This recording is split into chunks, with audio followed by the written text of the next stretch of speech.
نمی دانم کے آخر چون میں دیدار می رقصم مگر نازم بئی ذوقے کے پیش یار می رقصم بیا جانا تماشا کن کے در امبوہ جاں بازا بسد سامان رسوائی سر بازار می رقصم منم عثمان مروندی کے یار خواجہ منصورم منم عثمان مروندی کے یار خواجہ منصورم ملامت می کند خلق ومن بردار می رقصم.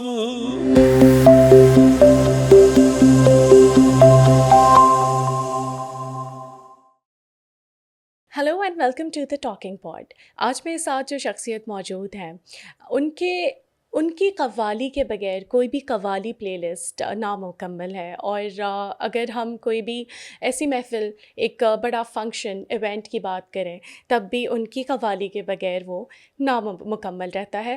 اور جب 13-14 سینچری میں حضرت امیر خسرو نے قوالی کی بنیاد رکھی، تو ایک قوال بچوں کا گھرانہ، کچھ ایسے ڈسپلز جنہوں نے قوالی کو وہاں سے سیکھا اور ہم تک پہنچایا، تو یہ ان کے جد امجد تھے. ایک بہت ہی بڑا نام جناب منشی رضی الدین احمد خان صاحب، ان کے بیٹے ہمارے ساتھ موجود ہیں، قوال ابو محمد. السلام علیکم. وعلیکم السلام. کیسے ہیں بیٹا آپ؟ الحمدللہ. کیسے ہیں آپ؟ کرم اللہ کا. بہت شکریہ کہ آپ آج ہمارے ساتھ موجود ہیں. ایسی شخصیت نے جب فون کیا ہے مجھے تو میں تو سب کچھ چھوڑ کے چلا آیا کہ بھائی ہمارا یہ آپ کی انتہائی محبت ہے. ہاں، اس میں کوئی شک نہیں ہے. یہی وہ عاجزی ہے، یہی آپ کا گھرانہ ہے بے شک، جس کی وجہ سے بلندیاں ملی ہیں. الحمدللہ. آپ کے جد امجد شروع سے اتنے ہی ڈاؤن ٹو ارتھ رہے الحمدللہ کہ زمین پہ بیٹھ کے لوگوں کے ساتھ نشستیں کرتے رہے. بالکل اور آج بالکل جو ہمیشہ آج بھی زمین پہ بیٹھنے کے خواہاں ہوتے ہیں ہم لوگ کہ قوالی اور سما سننا ہے تو نیچے بیٹھ کے ایک ساتھ لیول میں سنا جائے. واہ.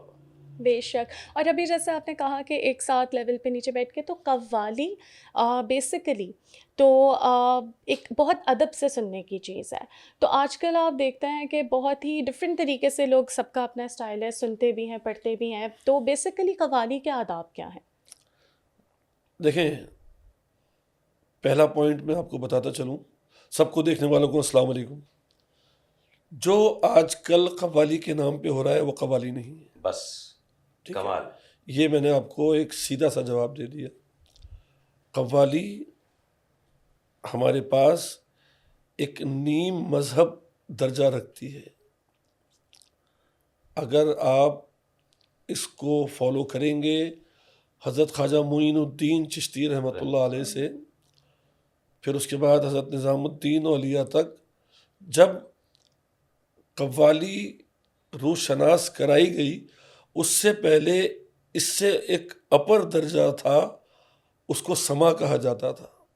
آج بھی کہیں کہیں وہ سما پاکستان میں بھی اور دوسرے ممالک میں بھی موجود ہے. سیریا میں، ترکی میں سما کی اپنی ایک خاص اہمیت ہے، اور اس کو سننے کے لیے، سنانے کے لیے بھی اس کے درجے ہوتے ہیں. جب تک ہم مزاج لوگ نہ ہوں سما نہیں سنا جاتا. حضرت نظام الدین اولیاء کے دور میں ایک واقعہ ہوا.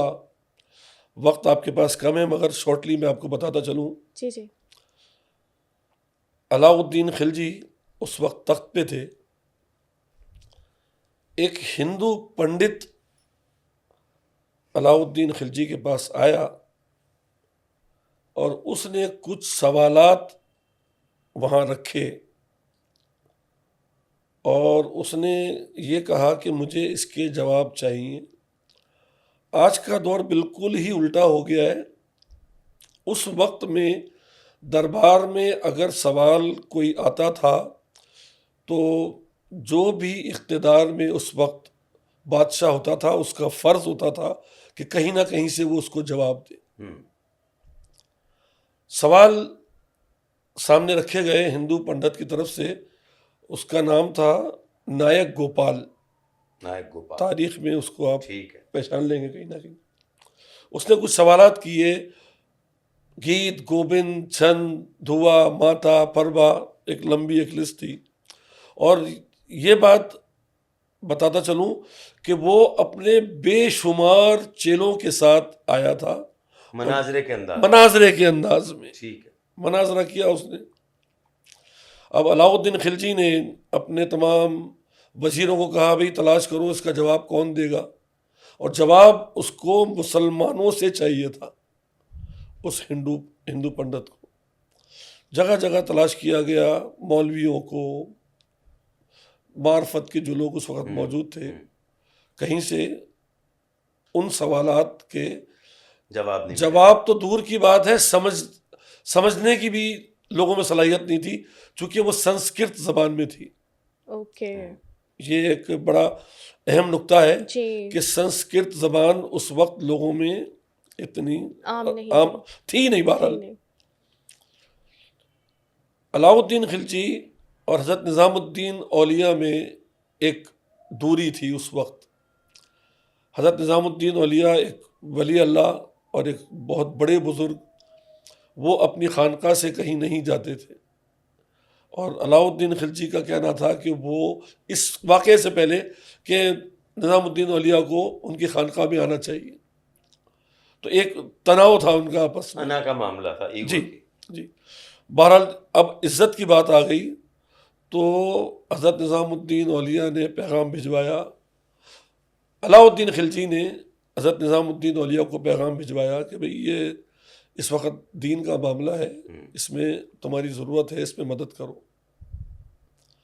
کافی باتوں کے بعد فائنلی حضرت نظام الدین اولیاء راضی ہو گئے کہ ٹھیک ہے. تو انہوں نے حضرت امیر خسرو کو، جو اس وقت سما سنایا کرتے تھے نظام الدین اولیاء کو، حکم دیا کہ خسرو جاؤ اور اس معاملات کو دیکھو. اور پورا آشیرواد تھا اپنے پیر کا. اور کیا بات ہے حضرت نظام الدین اولیاء کی. ٹھیک ہے، انہوں نے ان کا حکم بجا لایا اور پہنچے دربار میں. دربار میں پہنچے، کچھ سنگن لی. یہ کہا انہوں نے کہ بھئی میں پہلے پردے کے پیچھے سے ان سوالات کو سنوں گا. اچھا، پنڈت سے ہی کہا کہ پنڈت سے نہیں کہا، اچھا دربار میں یا حضرت علاؤ الدین خلجی کو یا وہاں کے درباریوں کو، کہ میں سامنے نہیں آؤں گا، میں پردے کے پیچھے سے سنوں گا اور پھر بتاؤں گا کہ میں اس کے جواب دے سکتا ہوں یا نہیں دے سکتا. ٹھیک ہے. انتظام کیا گیا، ان کو پردے کے پیچھے رکھا، اس کو پنڈت کو بولا بھائی دہرائیں اپنے سوالات. اس نے اپنے سوالات دہرائے. حضرت نظام الدین اولیاء کے تصرفات سے حضرت امیر خسرو نے وہاں پر کہا ٹھیک ہے، میں اس کے جوابات دوں گا، مجھے 6 مہینے کا وقت درکار ہے. اب یہاں سے سما اور قوالی کی کیلکولیشن آ رہی ہے اور قوالی وجود میں آ رہی ہے. اوکے. وہاں سے آ گئے وہ، حضرت نظام الدین اولیاء کو تمام واقعہ بتایا کہ یہ چیزیں سن کے آیا ہوں میں. کہنے پھر اس کے جوابات دو. کہنے کہ آپ دعا فرمائیے، میں کوشش کرتا ہوں. اب وہ ایک چوکی بنانے کے لیے نکلے. ایک شخص جس کا نام میاں سامت بن ابراہیم، وہ پہلے سے ان کے دربار میں موجود تھا، حضرت نظام الدین اولیاء کے دربار میں، جو ان کو سما سنایا کرتا تھا. اس شخص کو حضرت امیر خسرو نے اس گروپ کا لیڈر بنایا. باقی بچے اور تلاش کیے. قوال بچے جو کہا جاتا ہے نا، تو اس ٹولی میں، اس گروپ میں، اس پارٹی میں جو سب میں بڑا بچہ تھا اس کی عمر 12 سال تھی. وہ میاں سامت بن ابراہیم. باقی بچوں کو بھی ادھر ادھر سے انہوں نے اپنی محنت سے تلاش کیا. میں تھوڑا سا شارٹ کر رہا ہوں اس کو. اور 12 بچوں کو تیار کیا, ان کو ان سوالات کے جوابات سکھائے. یاد رہے کہ نائک گوپال نے جو پہلا گیت سوال کے طور پہ سنایا تھا وہ 28,000 جملوں پہ تھا. 28,000 جملے. اور وہ جملے الحمدللہ ہمارے خاندان میں ابھی بھی ہیں.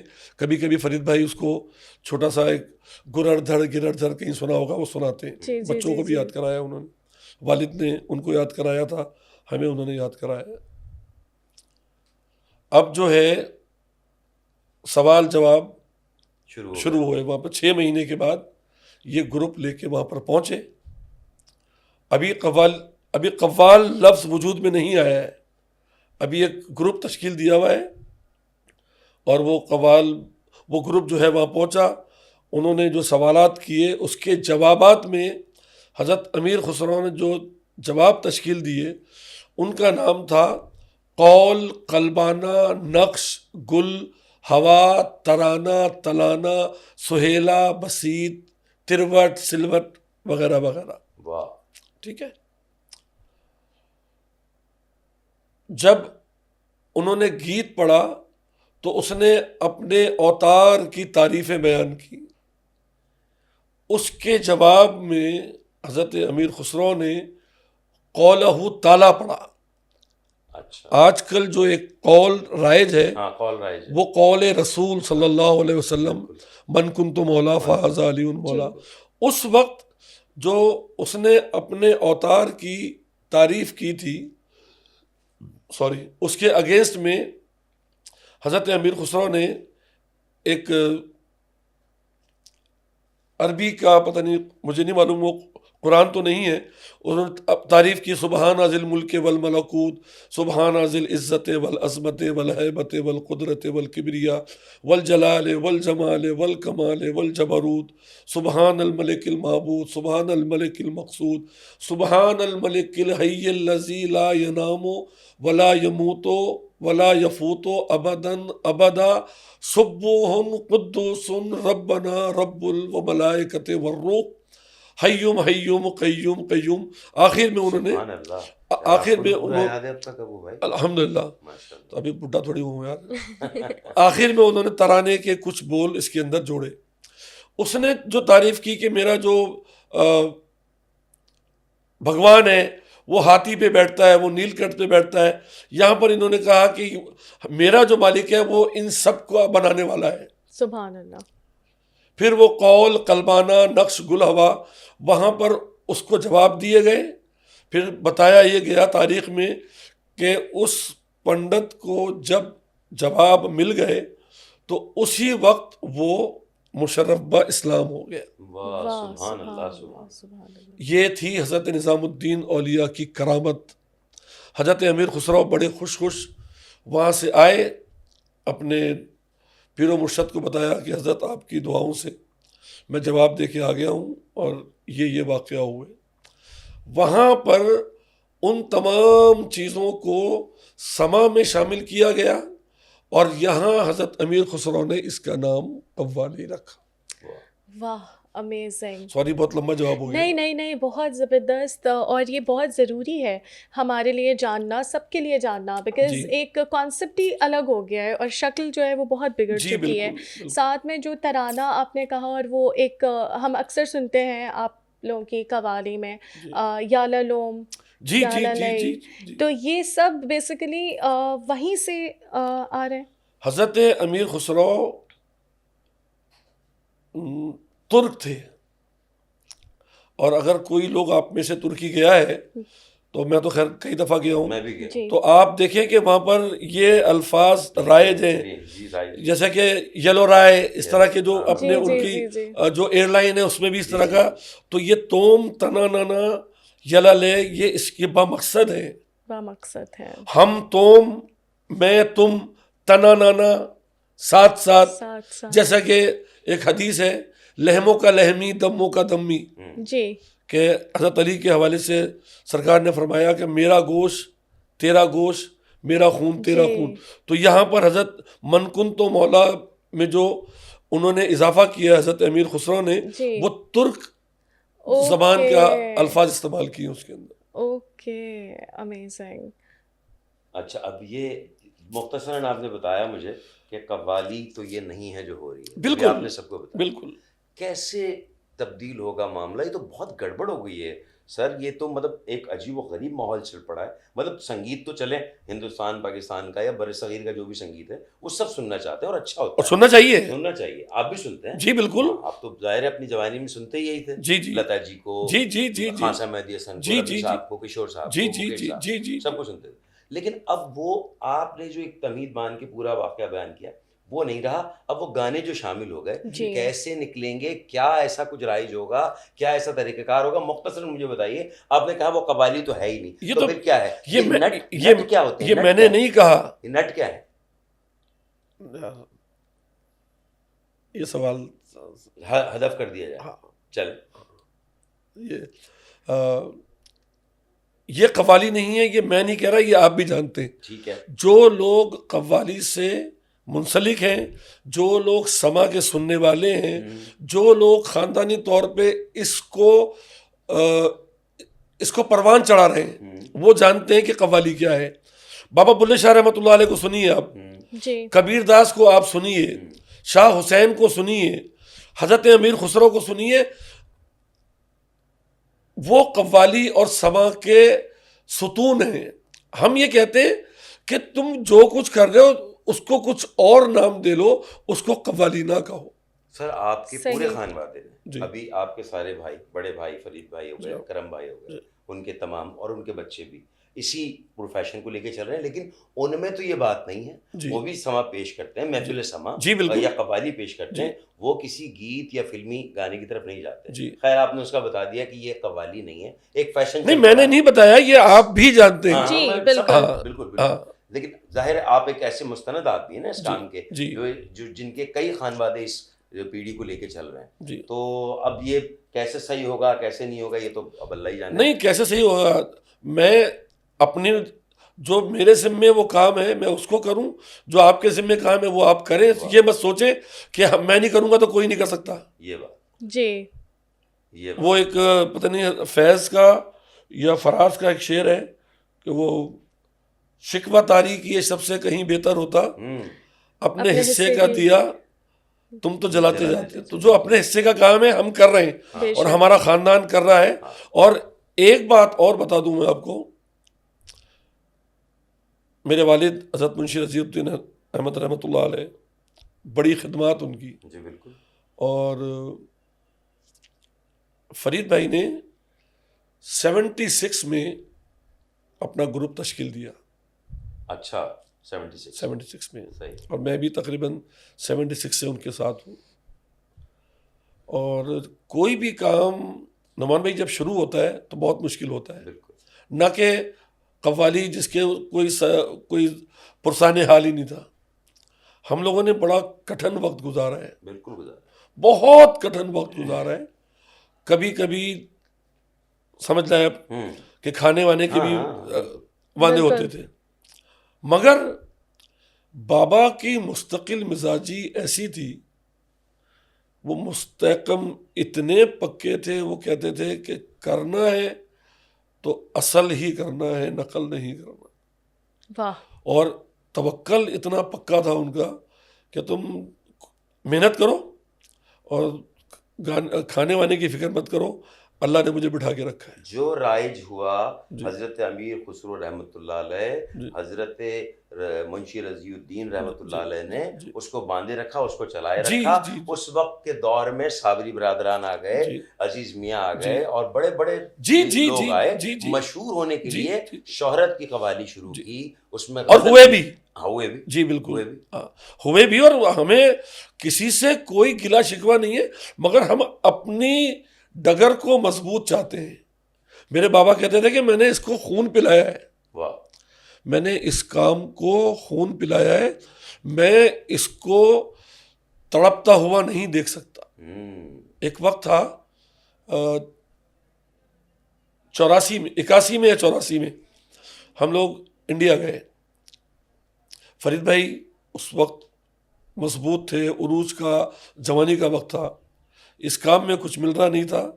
وہاں جا کے فرید بھائی نے بمبئی انداز کے کچھ کلام پیش کیے, آج بھی شاید وینس کے اندر وہ موجود ہیں, اور اس وقت وہ مشہور بھی ہو گئے. جب واپس آئے تو بابا نے کان پکڑ کے بٹھایا, کہنے بیٹا یہ تھوڑا سا کٹھن وقت ہے, یہ گزار لو. اس جملے کو یاد کرنا, آپ غور دینا. کہنے لگے کہ تھوڑا سا کٹھن وقت گزار لو اور اگلا وقت پھر تمہارا ہی ہے. واہ. اور وہ ہوا, بے شک وہ ہوا. اس وقت دنیا میں کہیں بھی اللہ تعالیٰ کرم فرمائے, میں کوئی بڑے بول سے نہیں بول رہا, اگر کہیں قوالی کا ذکر آتا ہے تو پہلا نام اللہ. بے شک بے شک ایسے ہی ہے. اور ہر طرح سے نواز رہا ہے مالک, اللہ اللہ, پیسے سے, عزت سے, شہرت سے, ٹورز, سال میں پتہ نہیں کتنے ٹورز ہوتے ہیں, مجھے پتہ ہی نہیں ہے. تو یہ کرم کی انتہا ہے. تو وہ جو بابا نے الفاظ کہے تھے, فرید بھائی نے, میں نے, میرے دونوں بھائیوں نے, اکرم نے, علی نے, اس کو پکڑا, اور آج اللہ کے کرم سے آپ کے سامنے. آپ نے جیسے بھی ٹورز کی بات کی تو انٹرنیشنل بے تحاشا آپ کے ٹورز ہیں. اگر ہم ریجن کی بات کریں کہ کون سی ریجن کا رجحان زیادہ آپ اگر محسوس کرتے ہیں کہ جیسے پاکستان میں ہے, انڈیا میں ہے, یہ تو چلے ہمارا میوزک ہے, انٹرنیشنلی آپ اتنا ٹریول کرتے ہیں تو کیا وہاں پہ بھی قوالی کا رجحان اتنا زیادہ ہے؟ دو باتیں میں ضرور کہوں گا, اور میری خواہش ہے کہ اس کو حذف نہیں کیجیے گا. جی جی. قوالی یہاں بھی ہوتی ہے, قوالی ہندوستان میں بھی ہوتی ہے. جی. ہندوستان والوں نے سیاسی طور پہ قوالی کا چہرہ خراب کرنے کی کوشش کی ہے. فلموں میں وہ کچھ بھی ڈال دیتے ہیں, اس کا نام قوالی رکھ دیتے ہیں. قوالی رکھ دیتے ہیں, بالکل. وہ انہوں نے, میں سمجھتا ہوں کہ وہ شرارتاً, چونکہ یہ صنف جو ہے خالصتاً مسلمانوں کی صنف ہے. بے شک. حالانکہ اس میں قوال ہندو بھی ہیں, بالکل, شنکر شمبھو اور اس طرح کے نام, وہ بہت بڑے کام ہیں. جی جی جی, اور بھی ہیں, اور وہ بڑے دل سے عقیدت سے کام کرتے ہیں. ہیں. جی بالکل بالکل بالکل. تو وہاں پر وہ کہ وہ اس کے پیچھے کیا ہے, اس کے پیچھے کیا ہے, نام اس کا رکھ دیا کہ قوالی.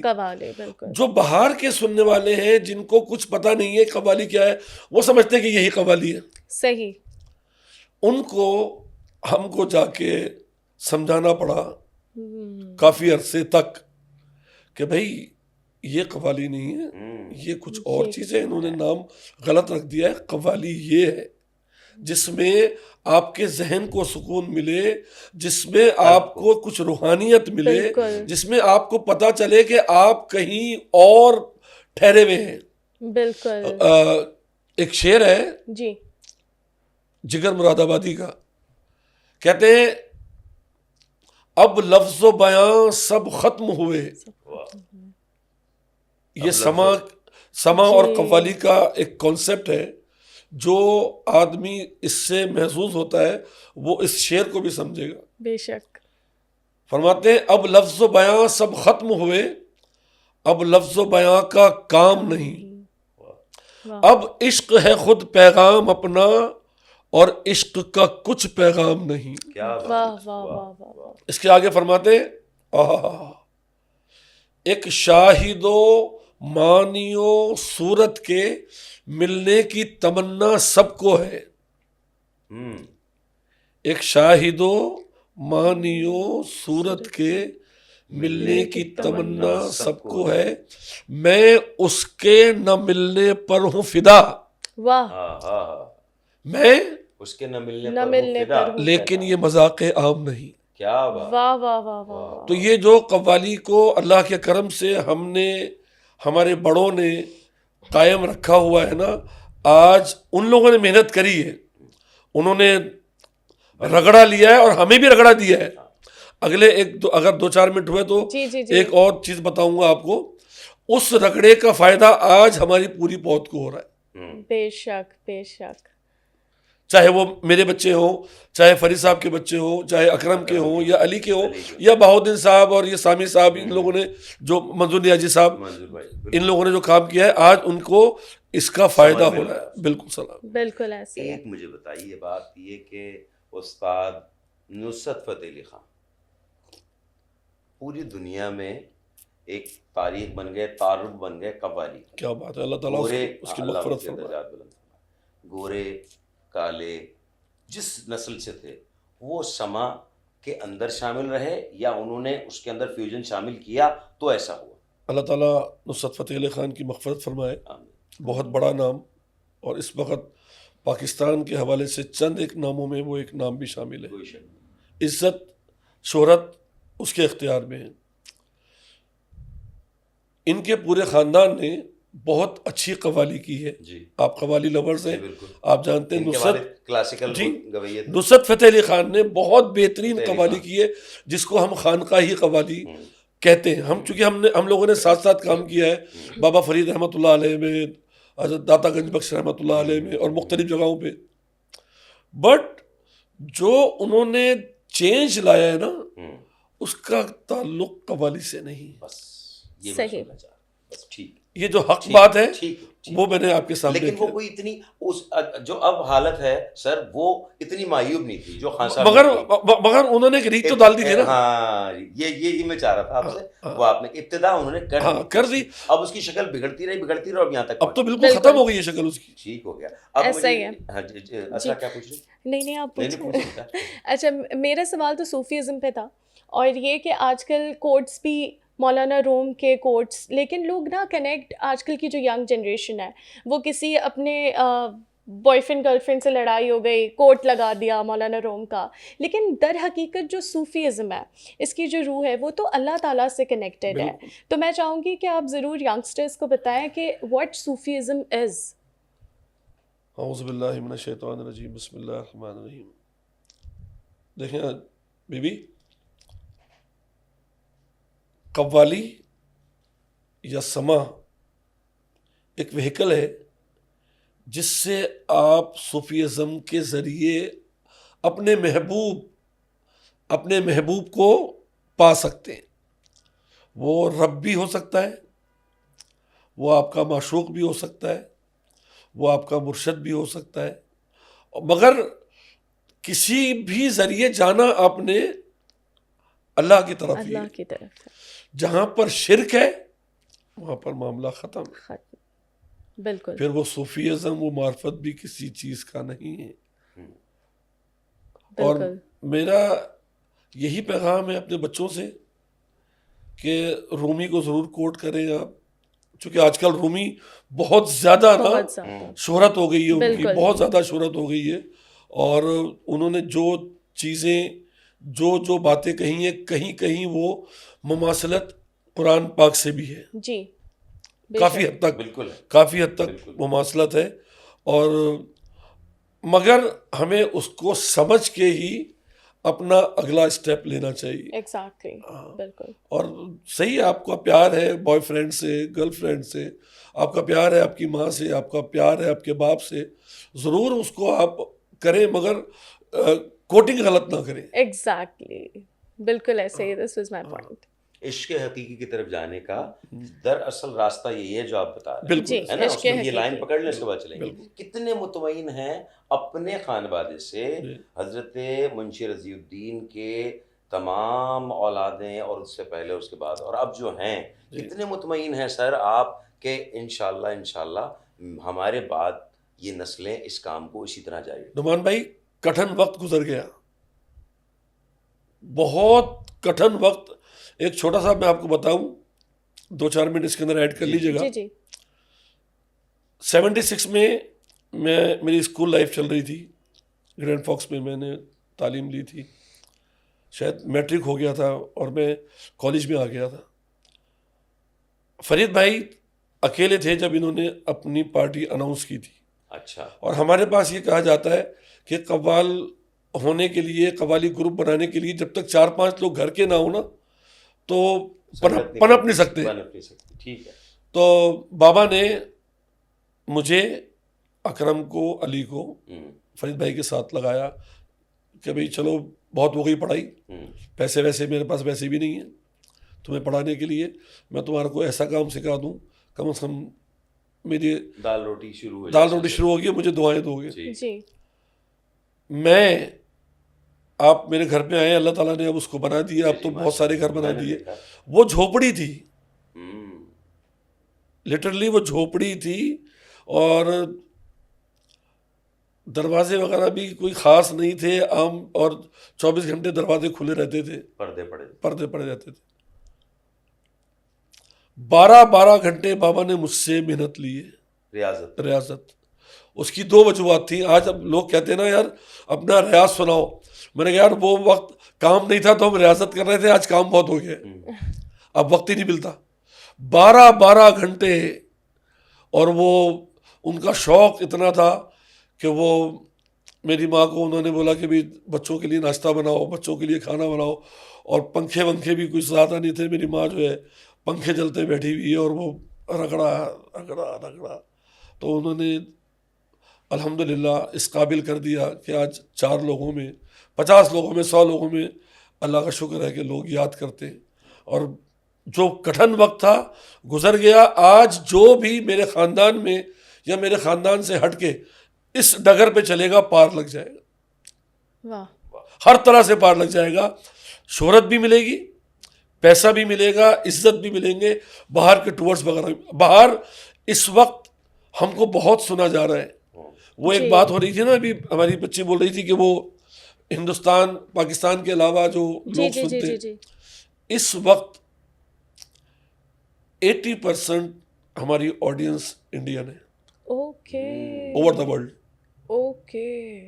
سب سے زیادہ 80% میکسیمم.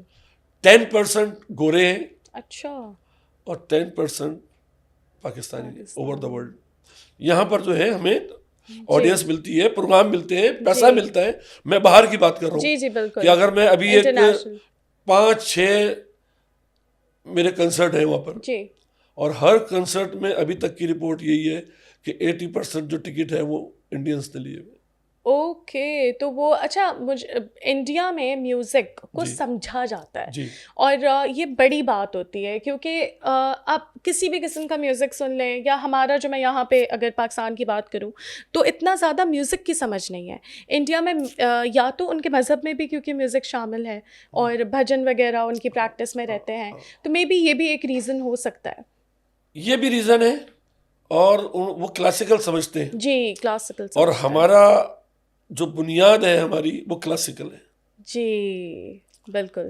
ہماری جو بنیاد ہے, ہمارا کہنا یہ ہے, ہمارے بڑوں کا کہنا یہ ہے کہ کلاسیکل, ٹھمری, دادرا, خیال سب قوالی کا حصہ ہے, اور وہ آپ کو ہماری قوالی میں ملے گی. بالکل, میں صحیح بول رہا ہوں میں؟ بالکل ایسا. اور یہ مڑا یوں ہی کہ جب کلاسیکل سے خیال گائکی شروع ہوئی, اور خیال گائکی سے لوگوں میں شوق پیدا ہوا, آسانی پیدا کی نا آپ کے آبا اجداد نے کہ خیال گائکی میں ہم نے بے پردہ تجھے ماں زمین دیا, تو یہ سارا خیال گائکی میں آنا شروع ہوا. وہ پورے بھی زبان سے نکل کے آپ اس طرف آئے. آج ہمارے پاس آپ کو ترانے ملیں گے, ہمارے پاس آپ کو دادرے ملیں گے جو وقتاً فوقتاً ہم آپ کو سناتے ہیں, ہمارے پاس آپ کو خیال کی گائکی ملے گی. خیال کی گائکی ملے گی, بالکل. اس کی وجہ یہ ہے, پھر میں کہوں گا کہ خیال کی گائکی ہے جو بعد میں آ کے اناؤنس ہوئی, آج سے کوئی 200-250 سال پہلے, وہ ہماری قوالی کا حصہ ہے. صحیح, وہ قوالی کا حصہ, بالکل. That's amazing. اچھا, اور اگر ہم پوئٹس میں بات کریں, حضرت امیر خسرو تو بالکل, بابا بلے شاہ بھی, اور کبیر, بالکل. میں ان کا ذکر کرنا تھا مجھے. جی بالکل, آپ ذکر کریں. میں تو یہی چاہوں گی, کیونکہ ہم جب سنتے ہیں, ایک تو ایک کانسیپٹ ہوتا ہے ریلیجیس کانسیپٹ, اور پھر ایک کانسیپٹ وہی والا آتا ہے صوفیزم اور عشق کا کانسیپٹ, کہ جس کے اندر پھر ہمارا باؤنڈریز آف ریلیجن نہیں رہتے. تو آپ اس پوائنٹ آف ویو سے کون سے پوئٹ کے لیے بات کرنا چاہیں گے؟ 4-5 جی, اور مین فوکس حضرت امیر خسرو. بے شک, چونکہ ہماری ایک بنیاد وہیں سے رہی ہے, اور آج بھی اگر کہیں پر ہمیں ریفلیکشن ملتا ہے تو انہی کی چیزوں سے ملتا ہے. بے شک. وہ فارسی کی بھی چیزیں ہیں. جی بالکل, فارسی, بالکل. وہ پھر بابا بلے شاہ رحمۃ اللہ بابا علیہ، بلے شاہ، خواجہ غلام فرید، خواجہ غلام، کبیر داس۔ کبیر داس، بالکل کبیر داس میرے بھائی کا، میرے والد کا مین مضمون رہا ہے، اوکے، کیونکہ وہ کبیر داس نے جب بھی بات کی ہے انسانیت کی بات کی ہے، انسانیت کی بات، کسی مذہب کی بات نہیں کی۔ بالکل، کہتا ہے کبیر داس، فرماتے ہیں کبیرہ کھڑا بازار میں مانگے سب کی خیر، واہ، کبیرہ کھڑا بازار میں مانگے سب کی خیر، نہ کاہو سے دوستی نہ کاہو سے بیر، واہ واہ واہ واہ واہ، نہ کسی سے دوستی نہ کسی سے بیر، نہ تو، مگر وہ انسانیت کی بات کری ہے جب بھی اس نے، کبیر داس نے کری ہے،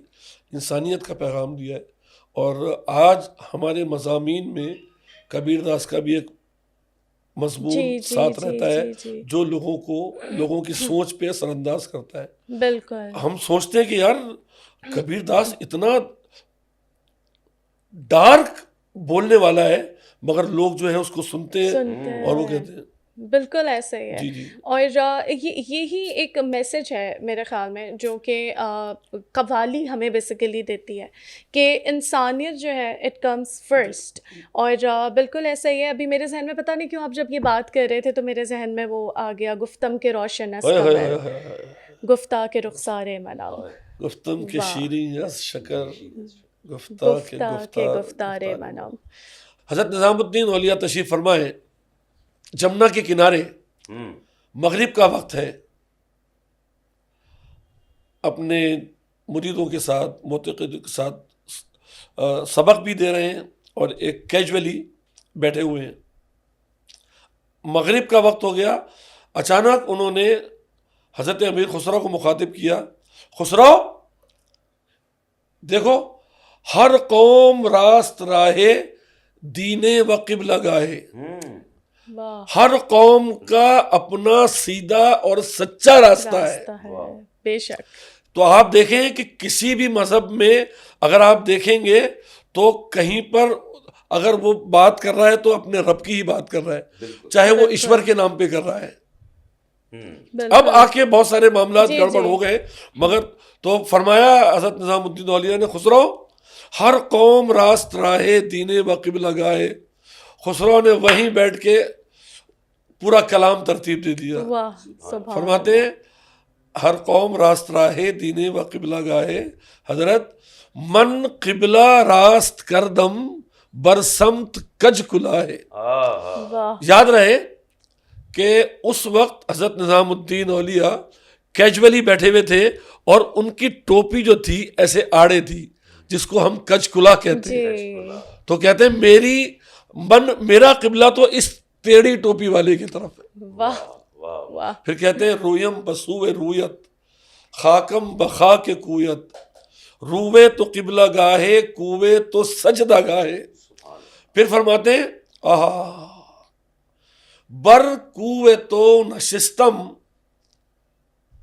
بر کوے تو نشستم، با حالت تباہے، میں تیرے کوچے میں اپنا تباہ حال لیے اس لیے آ کے بیٹھ گیا ہوں، زی حسرتے کے شاید بربن کنی نگاہے، سبحان اللہ، اس حسرت پہ بیٹھا ہوں کہ کبھی نہ کبھی تو مجھ پہ بھی نگاہ ہو۔ سبحان اللہ، واہ، بالکل۔ اور فارسی کلام تو اتنا امیزنگ ہے، اور بہت سے ہمیں پوئٹس کا نہیں اندازہ ہوتا کہ حضرت عثمان مروندی کیا زبردست فارسی کلام ان کا۔ اللہ اکبر، فرماتے نمی دانم کے آخر چوند میں دیدار می رقصم، مگر نازم بئی ذوقے کے پیشے یار می رقصم، بیا جانا تماشا کن کے در امبوہ جاں بازا، بسد سامان رسوائی سرے بازار می رقصم، منم عثمان مروندی کے یار خواجہ منصورم، منم عثمان مروندی کے یار خواجہ منصورم، ملامت می کند خلق ومن بردار می رقصم۔ واہ، سبحان اللہ، سبحان اللہ۔ اللہ رونگٹے کھڑے ہو گئے یار. اللہ ابو بھائی سلامت رہیں آپ. اللہ. اچھا، ایک دور جو ہے بہت زیادہ ڈیجیٹلائز ہو گیا ہے، جدید چیزیں آ گئی ہیں، تو کوک اسٹوڈیو میں ایک جو ینگ جنریشن تک آپ کی بات بھی پہنچی اور بہت زیادہ ایک وہ چیز فیمس ہوئی، تو کوک اسٹوڈیو کا کیا کردار رہا؟ دیکھیں الحمدللہ ہمیں اس وقت، میں کان پکڑ کے کہہ رہا ہوں، کسی سپورٹ کی ضرورت نہیں ہے. بالکل نہیں ہے، بالکل. اگر کسی کو برا لگ جائے تو مجھے معاف کر دیں. جی. الحمدللہ اتنا کچھ وقت ہم نے گزار لیا ہے، اب ہمیں پروموشن کی یا کسی سپورٹ کی ضرورت نہیں ہے. ہاں ابھی جو آپ نے بات کی، اس سے پہلے بھی ینگسٹرز کے لیے پیغام کی بات ہو رہی تھی. کوک اسٹوڈیو نے بڑا اہم کردار ادا کیا ہے. ہم لوگ کوک اسٹوڈیو کے دوسرے سیزن میں تھے. جی. روہیل ہمارے بھائیوں کی طرح ہے اور بڑا اچھا وقت کوک اسٹوڈیو سے پہلے سے ان کے ساتھ گزرا ہے. پہلے سیشن میں بھی روہیل نے ہم کو آفر کی تھی جی. اور اس وقت فرید بھائی نے منع کر دیا تھا. اچھا. بات یہ ہو رہی تھی کہ روہیل کی طرف سے یہ پیغام آیا تھا کہ آپ نے فیوژن کے ساتھ کام کرنا ہے. صحیح. تو ہم نے کہا، فرید بھائی نے کہا تھا ہم نہیں کریں گے، ہماری چیز خراب ہو جائے گی. بالکل. دوسرے سیشن میں روہیل نے مجھے کنونس کیا اچھا. کہ ابو بھائی اگر آپ کو کہیں لگے کہ آپ کی چیز خراب ہو رہی ہے تو آپ اسی وقت اس کو ختم کر دیجیے گا. اوکے. میرا مشورہ یہ ہے کہ قوم کو، دنیا کو آپ کے کلام کی ضرورت ہے اور اس میں آپ میری مدد کریں. میں نے وہی بات لے کے فرید بھائی کے سامنے رکھی. تو اس نے فرسٹ نا ہمارے لیے آئٹم بھی وہ چنا جو ہمارے خاندان کا بہت مشہور و معروف آئٹم، کنگنا. بالکل کنگنا. اور اس کنگنے نے تو پھر دھوم مچا دی. ایسا ہی ہے. اور تو وہ اس میں 2-3 سازندے تھے، اس میں شاید گمبی بھی تھا، ڈرمسٹ. گمبی نے فرید بھائی کے ساتھ تھوڑا سا وقت گزارا. فرید بھائی نے اس کو بتایا. اس میں جھپتال استعمال ہوئی ہے جو قوالی کی یا کلاسیکل کی خطرناک ترین تال ہے. اوہو. تو وہ، اور الحمدللہ ہمارے لیے اس لیے آسان ہے کہ وہ ہمارے خاندان کی چیزیں تھیں. بالکل. تو اس کنگنا نے اس میں پھر میں نے اوبلائج کیا اس کو، روہیل کو، کہ ہاں تم نے صحیح کہا تھا. اور اس کی وجہ سے جتنے بھی ینگسٹر آج ہمارے طرف رجوع ہوئے ہیں، اس میں کوک اسٹوڈیو کا اہم کردار رہا ہے. بالکل ایسے. اور ایسے اپ کمنگ پروجیکٹس آپ کے جو ہیں وہ مختلف، جیسے اسپوٹیفائی ہے تو اس کے ساتھ کچھ کام آپ لوگ کریں؟ اسپوٹیفائی میں تو بہت ساری چیزیں ہماری موجود ہیں، مگر ایک پروجیکٹ ہم نے ابھی ان سے کانٹیکٹ تقریباً سمجھ لیں سائن ہو گیا ہے. میں اپنے خاندان کی تمام چیزیں جو نعمان بھائی ہزاروں میں ہیں، ہزاروں میں، یہ بات میں آپ کو بتاتا چلوں، اس میں کم و بیش ترانے 100 سے اوپر ہیں. واہ. تو وہ چیزیں میں نے ان سے کوئی 2 سال کا وقت لیا ہے. جی. اور ابھی میں نے 15 دن پہلے وہ پروجیکٹ اسٹارٹ کیا ہے. 2-3 اس کے اندر آرگنائزیشن شامل ہیں اور میں نے بھی اس میں ہلکا ہاتھ رکھا ہے. زیادہ پیسے کی ڈیمانڈ نہیں کری. ہاں میں نے کہا ایک چیز، ایک وقت آیا ہے دنیا تک پہنچے لوگ، دنیا تک. اور یہ تو واقعی ایک ٹریجر ہے، بالکل ایک خزانہ ہے. ہاں مگر پھر وہ ایک سوچ بھی ہے نا. اس وقت میرے پاس موجود ہے اور میں پیسہ لے سکتا ہوں، مگر وہ میں نے بولا کہ اس وقت پیسہ نہیں ہو، یہ چیزیں پرزرو ہو جائیں. اور اسپوٹیفائی ایک بڑا اس وقت اسٹیشن ہے. بالکل ایسا ہی ہے. تو وہ ہمارے لیے ایک اسپیشلی ایک پیج بنا رہے ہیں ہماری چیزوں کے لیے. کلام خسرو، کلام جامی، کلام حافظ، حضرت امیر خسرو کے تمام اصناف، ترانے، اور وہ اس کو لانچ کر رہے ہیں. زبردست، بہترین. اتنا کچھ آپ سے سیکھنے کو ملا ہے مجھے تو خاص طور پہ، اور جتنے بھی لوگ دیکھ رہے ہیں. بہت شکریہ آپ ہمارے ساتھ ٹاکنگ پوائنٹ پہ موجود. آپ کا بہت بہت شکریہ. میں خاص طور سے نعمان بھائی کا اور ہمارے کاشف بھائی کا. نہیں شکریہ صرف آپ کا. مجھے بولنے دو نا یار، بعد میں کاٹنا بھی نہیں اس کو. نہیں. آپ بھی میری بچیوں کی طرح ہو. مگر یہ ہمارے نعمان بھائی، کاشف بھائی سے بڑی محبت. اتنے شارٹ نوٹس پہ میں کہیں جاتا نہیں. اچھا. ہاں امیزنگ. آپ بہت بہت شکریہ. جزاک اللہ. Thank you. سب کو السلام علیکم. Like, share and subscribe Clay TV and do not forget to click on the bell icon.